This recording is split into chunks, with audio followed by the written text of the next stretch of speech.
Welcome to the Alchemy of the Soul podcast. I have the honor to be here with Jeannine Riant, if I pronounced that well enough. You did beautifully. Okay, excellent. And you have been facilitating constellations, family constellations, for a long time. 4 or 5 years now. Yeah. Yeah. And you actually help facilitate and run the North American Systemic Family Constellation Conference. Is that correct? You're on the board? That's correct. Yeah, I am on the board, and I am on the organization committee. Excellent. And that's where we are right now, actually? Yes. And so this series of interviews, the intention is to really share with the constellation community what are some of the gems. Like for me, it's what I've gotten out of this work and the deep awarenesses, how they've helped me to navigate the constellation of my life in real time. Mm-hmm. And so I'm going to ask you that question for yourself and what you would like to share with others on that note. Okay. What does constellation have, what has it brought to me in real time in my life, in my world? Release of deep shame. Mm. The deep shame that I, at some point, didn't even know I was carrying. Mm-hmm. Mm-hmm. When one person was facilitating for me, literally solo in the circle, she turned to me and she said, all I see is this blue mountain of shame, and that week in training, certification, whatever, like it was just, there's just so much that I didn't even know where it was coming from. Releasing, moving, shifting, constellating. And since then, that kind of those big pieces around shame and holding on and anger, I've been doing some work since 20 years now. And I always say, the roller coaster is like this, and then you find coping skills and the roller coaster becomes a little less. Well, since family constellations, it's definitely much less. My capacity to be able to step into me and know that these are pieces, know these are movements within me. It doesn't mean that I'm perfect and that I get it right every time, but I can step back and be aware and hold space. Because for me, holding space is one of the most important pieces. How can I hold space in a constellation or in my world, or when someone's coming for their work, their healing, when I facilitate, whether it's constellations or not? That holding of space is powerfully important. Excellent. Wow. I'm hearing finding deeper peace in your soul. Mm-hmm. That's Absolutely. all. Just peace in your soul. Just peace in my soul. It's funny. I offer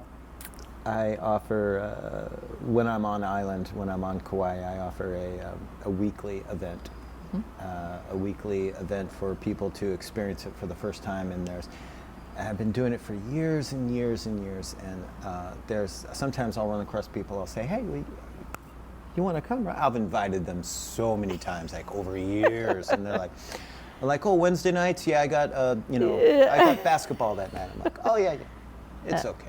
It's only your soul. Yes. You're just prolonging the process. Well, I mean, I want to inspire people to do what brings them joy in life too, and basketball, but Absolutely. Maybe just one night to come and, hold space for the deeper piece of your soul. You're right. That's all. Right. That's all. Just one night. It's 3 hours. You might want to check it out. I mean, you have a whole lifetime with your soul and all the other lifetimes too, so yeah. Maybe there's time for basketball as well. But anyway, so the other question that I'd like to ask you is, what is it that you want facilitators to know? Like, for holding space for this work, what is something that you feel is important to embody, or an inner attitude, intention, skill for holding space for this work as a facilitator? Can I offer an example? Please. I have 2 daughters. They're in their 20s. And the oldest has done family constellations with me. And every time, she's done maybe 3 or 4 sessions with me. And every time she hops in a circle, she'll say to people, this is the best therapy ever. But she moves through big pieces. She holds big pieces. And at one point, she was on the floor moving through like big piece, and I was the facilitator, and she was like there was stuff caught, like it was just big. Wow. Almost like an exorcism, but you know, not and this that. was a constellation for someone else. For someone else that she was representing. repping. Got it. And after it was done, everybody left, and one of the girls who was about her age, who was at the constellation, she came and sat by me, and she said, "How'd you do it?" I said, "What do you mean?" She said, "That was your daughter. Oh. How did you not freak out?" And that made me realize the power, and I know I've already said it, but the holding of space as a facilitator is hugely important. At that point, I was there holding in service to the person receiving the constellation. Right, yeah. my daughter or not. And I also feel that slowness. We need to move super slow in a constellation. 100. And some facilitators move faster, some facilitators move slower, but to me, if I had a piece of me that's important to state or say, it's slow. Everything moves slow. Yeah. I work in, I offer boundary work, which is associated with the Family Constellations piece in an addiction center. Oh, really? And to these men and women who have no concept of their body when they come in. And when they leave the room, they're like, "What the fuck was that? Was that voodoo? Did we just do voodoo? What did she do to us?" And they just never realized how slowing down lets them check in and honor what's there, even though it may not be pretty in the moment for them, but they've never even gave themselves a chance to stop and look. And so for me, I think that's one of the most powerful pieces that we can offer. Wow. Yeah, there's sometimes I'm sensitive to it when I hold space for a group that it's almost like I want things for people that are seeing it for the first time, and like, oh, what are they expecting? And they want things to move along, and it's more like, no, you know what? This is the pace of the soul. Yeah. And this is the pace of kinesthetic is the slowest. Like in NLP, we learn that there's visual, auditory, and kinesthetic. Yep. And people that are highly visual, that think in pictures mostly, will speak quickly. As the pictures move faster than words. And people that are auditory will speak at a kind of a mid-pace.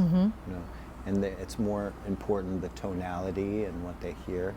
But people that are in their body and very kinesthetic speak more slowly. Yeah. And those are the people you should not finish their sentences. Yes. Ever. Just take a note, no matter how quick you think and whatever. Sometimes it's nice to just slow down.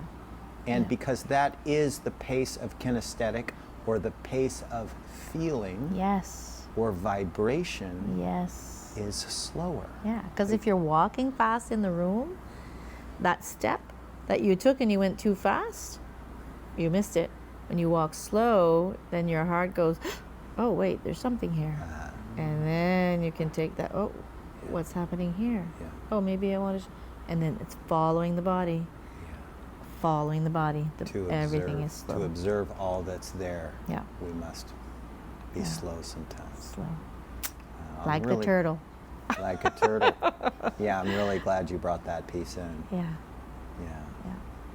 Is there anything else you want to share on that note as far as facilitating? No, facilitating, I love it. I think it's important. I think we need to keep doing this work.